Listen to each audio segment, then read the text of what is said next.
Esteemed delegates, your presence here certainly bears witness to your understanding that the residents of Harare deserve the best in terms of service delivery. As we implement the ZIMASEC program, unfortunately, there continues to be loud and sad cries from residents of the city of Harare with regard to poor service delivery. The opposition-led urban councils throughout the country, Harare being no exception, have failed to prove to the people that they have a positive development agenda. Agenda yavo chete ndeyengoti tinoda kubvisa ZANU-PF nokubvisa vaMugabe. Program chaidzo dziripo apa dzinonzi tinokuitirai hapana. Ende tinofara kuti vanhu vazviona iko zvinezvi. Instead, they are known for abusing county property and distributing pieces of land amongst themselves, and are engaging in many other activities that cause despondence and deterioration of service delivery. The list of maladministration cases and misdeeds by these clueless opposition councils is too long to chronicle exhaustively. Suffice to say, they have failed dismally. It is high time that ZANU-PF reclaims the administration of the urban councils. To achieve this, it calls for hard work and people-oriented programs. I applaud the province for having been able to recapture 6 House of Assembly constituencies through by-elections. Such a momentum must be maintained and sustained. I am reliably informed that there are 2 pending council by-elections in Ward 16 and 30. Another opportunity thus presents itself for the party to reclaim its position in council and push forward a progressive development agenda. We need to bring back the city's sunshine status in a more practical and realistic way, not the daily rhetoric we hear from the current city moribund administration. Tiri kutaura nezve councillors MDC varipo. Basa ndere kungoona kuti vakurumidza nokuti vanoziva kuti nguva ishoma. Next time we're going to put them all out. Saka vari kukurumidza kupa land imwe isingabvumirwe even housing development yavanongozvitorera. Ndo vangadai vachipunzirwa dzimba ivavo nokuti vanovaka vanenge vavaka pasingabvumirwe kuvaka.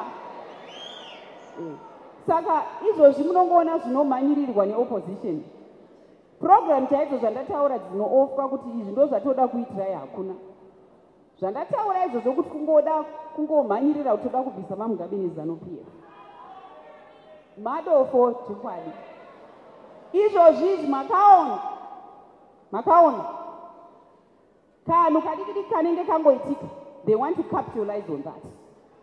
Kuti izvozvi nokuti kwakanzi aiwa kune mama products that were being brought into the country that we are producing muno munyika. Zvakaita tomatoes, onions, carrots dzaidzo, mananga chaiwo, tingatenge mananga iri kubva kune dzimwe nyika ichiproduce mananga. Dzimwe nguva vana mayouth ngatinzwisisei. Ine ndoziva kuti vaita izvozvo havasi mayouth eZANU-PF. Nokuti mayouth eZANU-PF vazhinji ndoziva kuti vari kurima, vanofarira kurima. Tuminda twavakapiwa vari kurima. Saka kana munhu arima vanhu vazhinji vari kuchema kuti pane zvatinorima zvese izvi but kutadza kuzvitengesa nokuti kuri kuuya zvinenge zvakachipa muno munyika. Saka hurumende yedu vaona kuti aiwa kuri kungoonzwa zvinhu and mari yatinoshandisa vedu ngatirege kukanganwa kuti tiri kushandisa US dollar. US dollar kune dzimwe nyika ireserve currency inoshandiswa zvinhu zviri important chete chete. But muno munyika tiri kuti nyangwe tichitenga toothpick chaiyo tinongouza US dollar. Dzimwe nguva hatisi kunyatsonzwisisa kuti sei hurumende through Ministry of Finance vakati takuda kuintroduce mabond notes. Mabond notes akanakira kuti tinoashandisa muno and haazoshaiki. Zvino zvinotoinouza US dollar. US dollar iyoyo vamwe vazhinji vanouya kuzotengesa zvinhu zviri kunzi ngatirege kuzviunza muno munyika, vamwe vachiti aiwa ngazvirambe zvichiuya. vanotengesa zvinhu muno muzimbabwe vachitaimira US$ yedu hard end currency yedu kuti vaende nayo kunze. Vamwe havazongobhenga muno muzimbabwe vanobva vaenda nayo. Saka izvi zviri kuitirwa kuseva economy, kuseva business rako iwe neni. Nzwisisai. Nokuti tikaramba tichingobvumira kuti tumwe tunhu tuduku tuuye tuchingotengeswa, dzimwe nguva unoenda panze unotengesa chinhu $1. Iwe wofunga kuti chinhu $1 chete. Mumwe akauya fungai kuti vanhu vakauya 2 million vachinga 2 million yatoenda. Saka ngatiite zvinhu zvine ungwaru. Zvimwe zvinhu ngatiregei kungoti kana veopposition vanoda kupunzira zvinhu pasi votaura isitoteera. Tinoda kupunza zvatikambovaka hazviite. Nyika yedu izinoti nematambudziko hapana vanoda kuramba kuti kuna masanctions. Masanctions ariko zvechokwadi, tapidza nemasanctions. Vanhu vazhinji kuti titenge zvinhu kana equipment yezvinhu zvedu zvimwe zvatata machines yatata kaimporta from outside hazvisi kukwanisika because tine masanctions. Hatisi kuwana kana mari yekuti kana macredit lines kana kuti tidhile nevana IMF nekumwe kwatinofanira kuwana mari noti nemasanctions. Asi munhu anoda kunditaurira kuti hakuna masanctions. Ariko masanctions.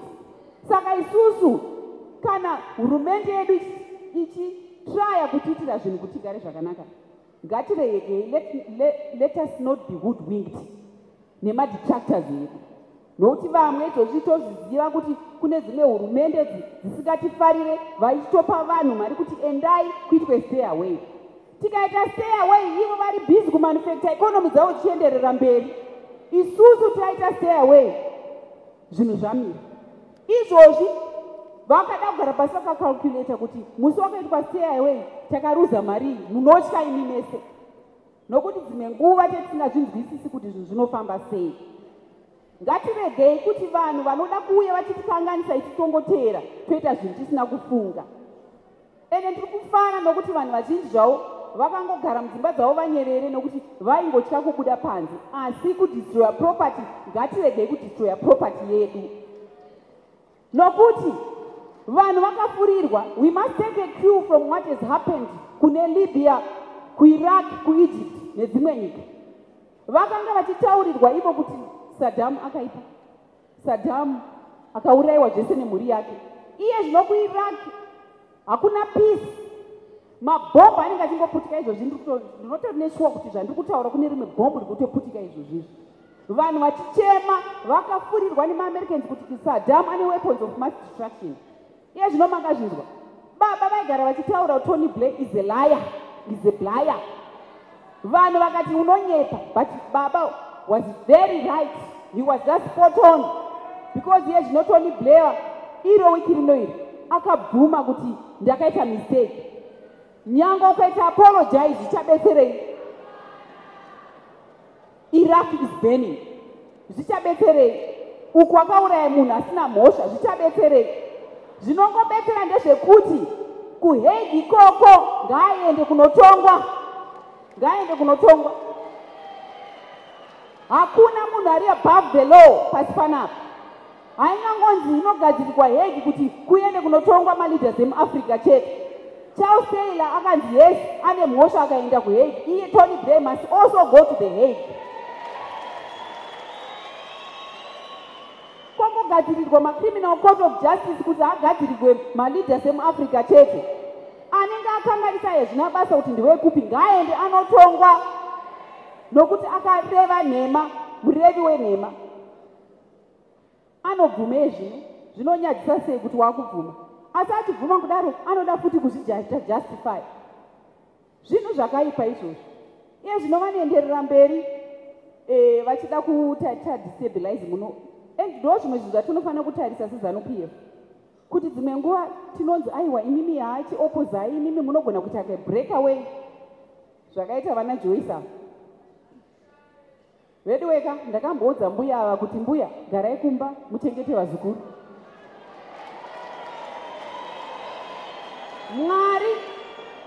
Mwari akaitira mbuya ivavo zvakanaka akavapa vazukuru.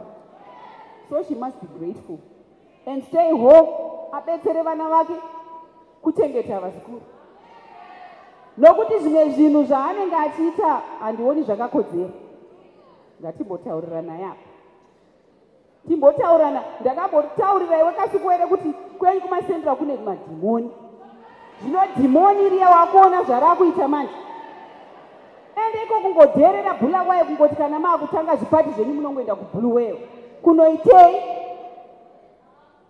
Aiwa, hakuzi kuda vanhu ikoko, hakuzi kuda vanhu. Ndakavaona vari kuBulawayo vachiadhiresa vanhu, ende ndakavanzwira tsitsi. Ndikanyara ndikadai papa nemagumbezi hande ndambopinda kuhwanda kunyarira munhu. Ungati iwewe nhasi inini ndanga ndiri muZANU-PF. Ndikaitwa minister. She was the youngest minister muZANU-PF. She was made the youngest minister muZANU-PF. Akagara akaitwa minister wemaministries akawanda muZANU-PF. Kusvika munhu urise to the position of vice president muZANU-PF. Wadzingwa wozontaura kuti ZANU-PF yakaipa. Kana dai wakanga uchiona kuti ZANU-PF yakaipa, wakadii kubva usina kudzingwa?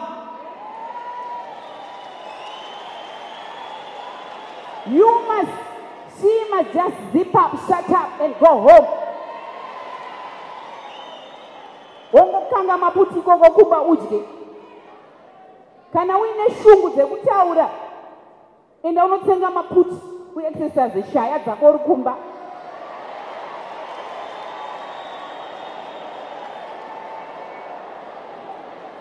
Nokuti we don't want that kind of hypocrisy. She's a hypocrite. Ndingati nhasi ndiri muZANU-PF, ndiri kurwira ZANU-PF ndakamira, which means you never meant it. She never meant it. Nokuti nhasi wadzingwa wakutanga kutaura kuti kuZANU-PF kunobiwa ma-elections, kunorigwa ma-elections. She must come and tell us kuti iye airiga ma-elections sei. Nokuti muzivi wenzira ndiye mufambi wayo.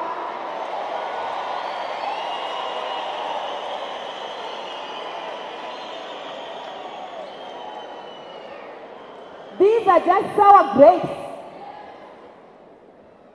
Ndakamuudza inini kuti munhu unoregererwa uya ukumbire ruregerero.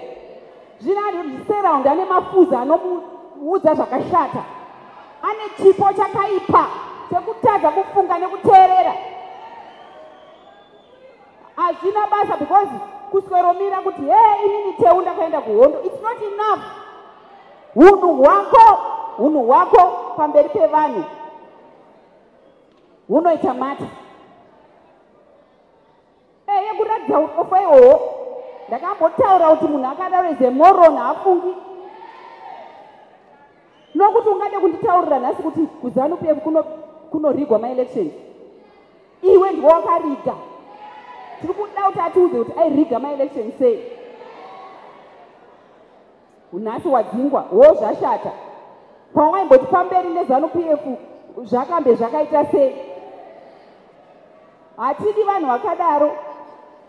Hazvisizvo kukambena kunoitwa.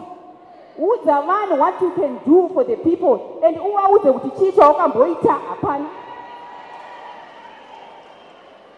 Basa ndere corruption chete chete. Kungotoregerera munhu kumunyara. Chokwado.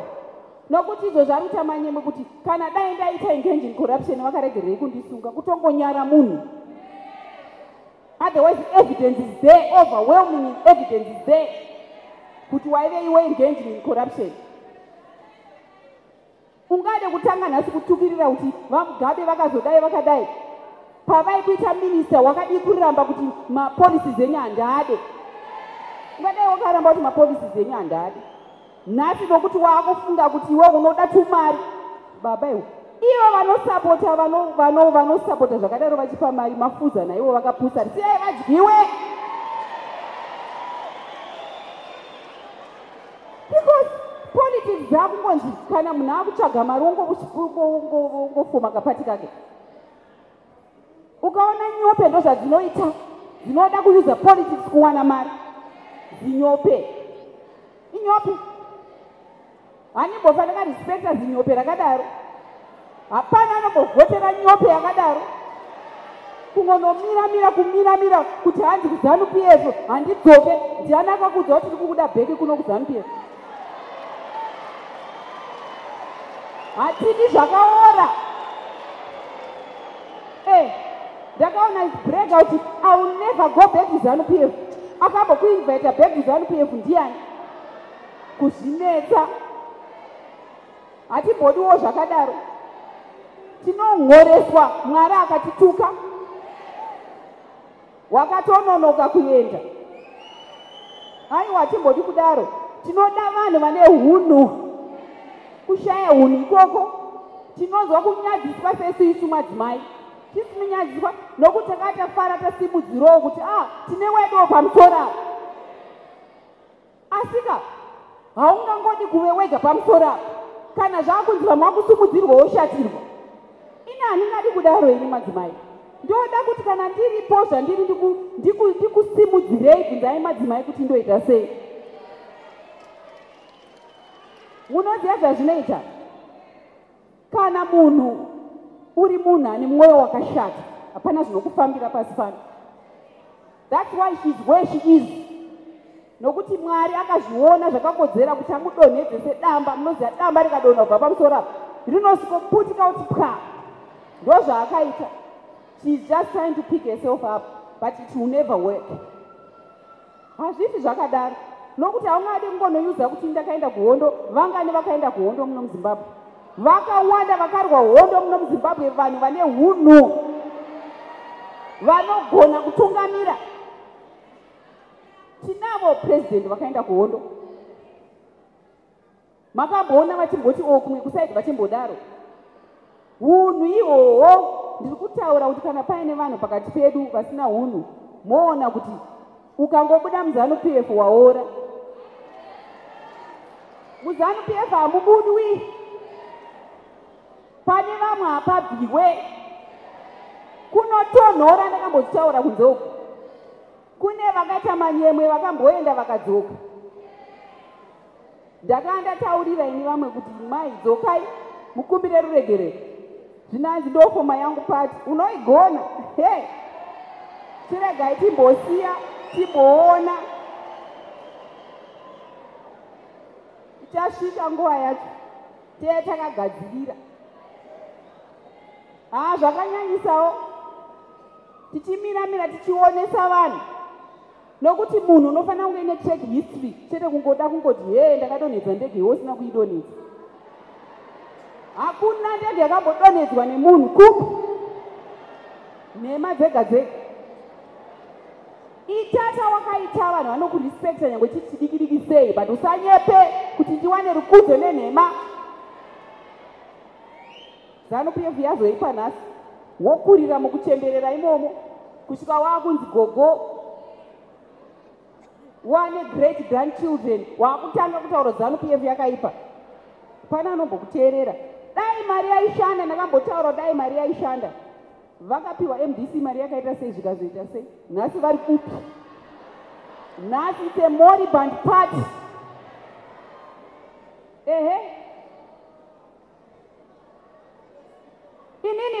Inini ndinovengerwa zvangu kutaura chokwadi. Anenge andivenga ngaandirenge.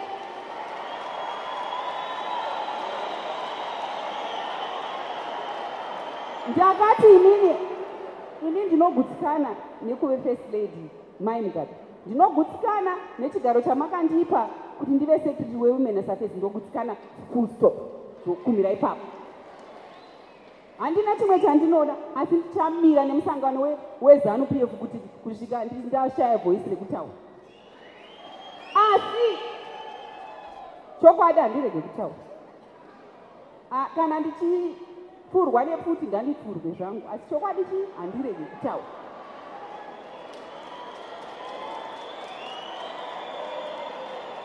Iyoyo ipati yerudzi yekuti unenge uchingove mukadzi wega kusina varume.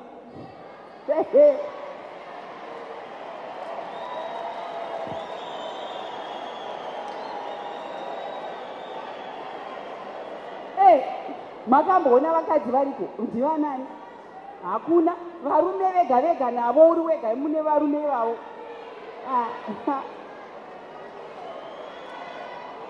Zvituta zvega zvega around you.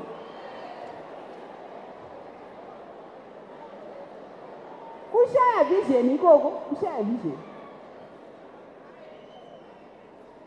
Aiwa, opportunity was given to her kuti ushaine. Vari pana chinamasa vari kushaina, vari kuita basa zvakaoma asi vari kushaina. You were given the opportunity to shine as vice president, ukatadza kushaina. Ukafunga kuti handa tozosvika ndakuda kubvisa Mugabe. Zvikakupandukira. Nhasi wofuma uchiti wewe ZANU-PF yakaipa. Asi wakabvuma all the way to be made a vice president of a party. Ukave vice president wenyika. Nhasi wonditaurira kuti ZANU-PF yakaipa because wadzingwa basa. Oh my God.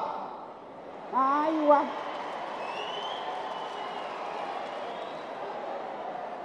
Zanyaya chipaseko politics idzo zanyaya chipaseko. Aiwa zvakuzonyanya. Zvakunyanya.